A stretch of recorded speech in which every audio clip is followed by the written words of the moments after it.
It's your boy JB in here with Nick today and James today. Shoot, we talking to y'all today. The topic we're talking about HBCU college life. The pros and cons of going to a HBCU, man. Shoot. James, Nick, I'll let y'all boys start it off today. What's some of the pros y'all got about HBCU, and then I'll come in later. Pros of attending a historically black college or university, in case you didn't know what that means. I would say one of the pros are, it's like a close-knit family. Even in some of the bigger schools like Hampton, almost everybody knows everybody. And if you don't know them, you've at least seen them or heard about them.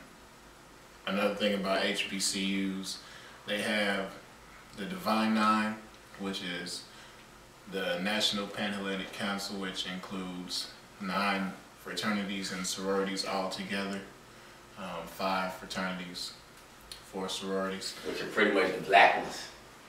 All black. Yeah, all black.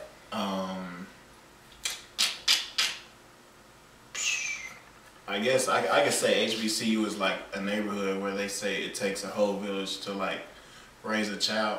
I think that's what HBCUs are nowadays. It takes the entire community of an HBCU to make a great student into a great business person or leader. But yeah, some of the other pros are they have all this stuff at your doorstep pretty much at the center. Like I stated, you can find some jobs, find things about internships, and then like HBCUs offer a lot of programs, but the student just has to look for them, man.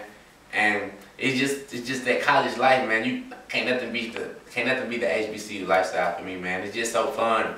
Road tripping, going to other HBCUs, whether they your rivals or not your rivals. It's like when our rivals were Fort Valley in football and basketball. Going up to Fort Valley and playing them in the classic like we used to play a couple of years back. Man, you can't beat that stuff, man. Any other pros y'all got? I would say one of the biggest pros that people look for, especially black students in the HBCU, is the band.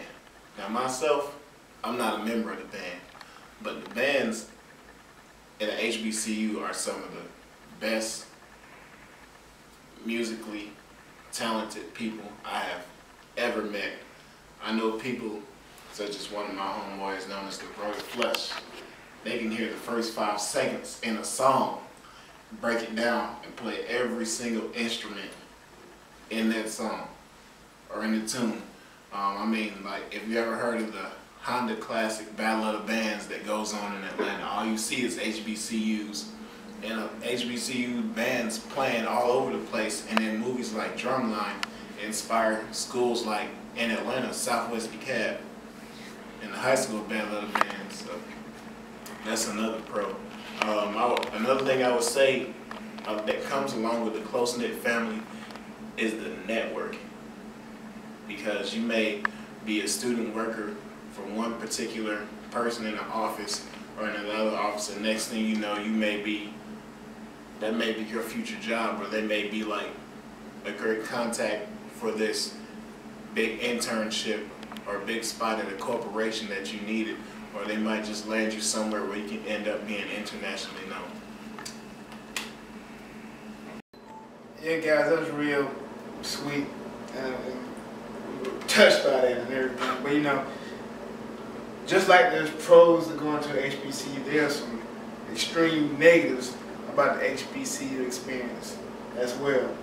And I guess the first negative is your first experience when you first step foot on the campus. You got to deal with financial aid, registrar's office, paying for school, paying for classes, your financial aid is messed up.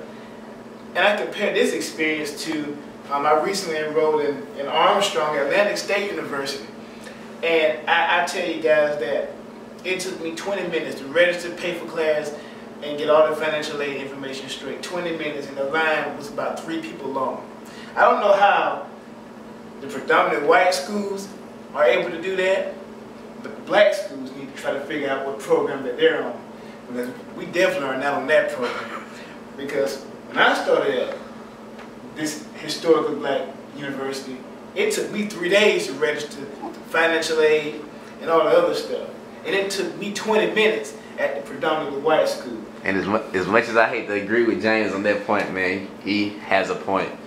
HBCUs always find a way to like mess up something, man. Whether it's your money, drop your classes because of some due date that has been posted or something crazy. Because I've known people that go to Clark, people that go to other HBCUs that had the same problems.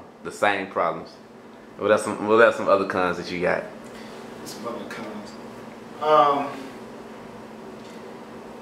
Another con I can't stand about historically black colleges, you're still dealing with your own people, and we're the type of people that can be aggressive.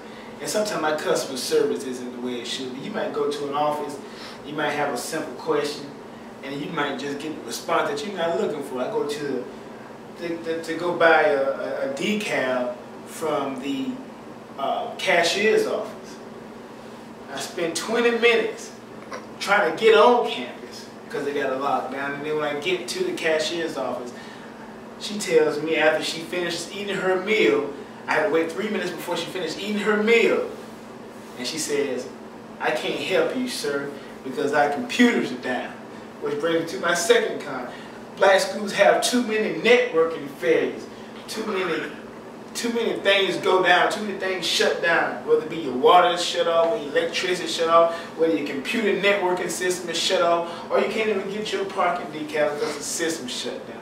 That might just be the school I went to, but I'm sure other schools have similar situations. Like, I'm gonna tell you, like, one of my biggest cons that I had too at Savannah State was the issue on diversity. Like, me coming from Atlanta, straight hood and all that stuff, man. Black people everywhere. I can like count on my hand the amount of white people that graduated from my high school in 2002.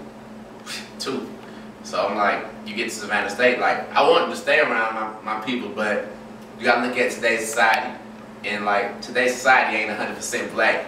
It's a mixture of different cultures, where you got Caucasian people, Asian people, Mexican people, you got everybody, and it's like all one big melting pot. And honestly, with the diversity issue, it took me until I took a semester off and did the Disney World internship in Florida before I was around like the different types of people. And to me, that's a con, because you gotta, in today's business world, you gotta know how to talk to different types of people.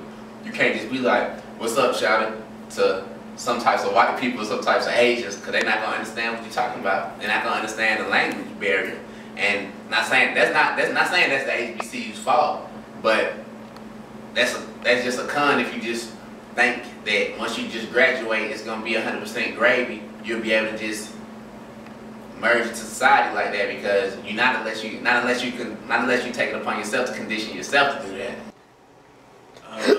Some of the cons that I have, I mean, being that the high school I came from, it was more like 75-25. It's majority white, about 20% black, and 5% everything else mixed together, whether they was Chinese or Hispanic or so, Asian or Hispanic, my bad. But then coming to Savannah State, being around a lot of black people, I mean, that kind of changed my thoughts in itself, but then it also at the same time made me stereotype black people, because I was just wondering why, like how James was talking, why the process is to enroll, well, not necessarily enroll, but register with your classes, taking care of financial aid and getting the right advisors, why it might take you necessarily 3 people.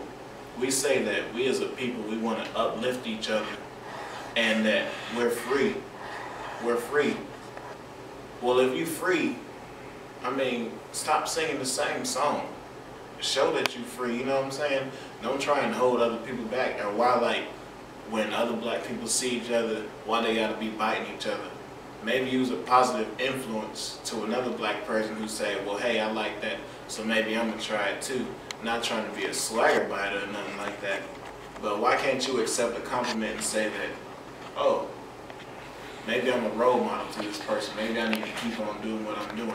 Like in Atlanta, Portia Fox, they used to be on V103. She used to say, "Let your haters be your motivators." I think that that's a true statement that needs to stand today for everybody else. if you don't have anybody else hating on you, not to say that you need to find some haters, but you need to find something that's a positive role, where like you can have some other people saying, trying to be like him, and then you can have somebody else saying, man, forget him, he doing this, he doing that, but keep on doing you. So I don't understand why at HBCUs, we like the old saying goes, it's like crabs in a barrel. We keep on trying to pull each other down.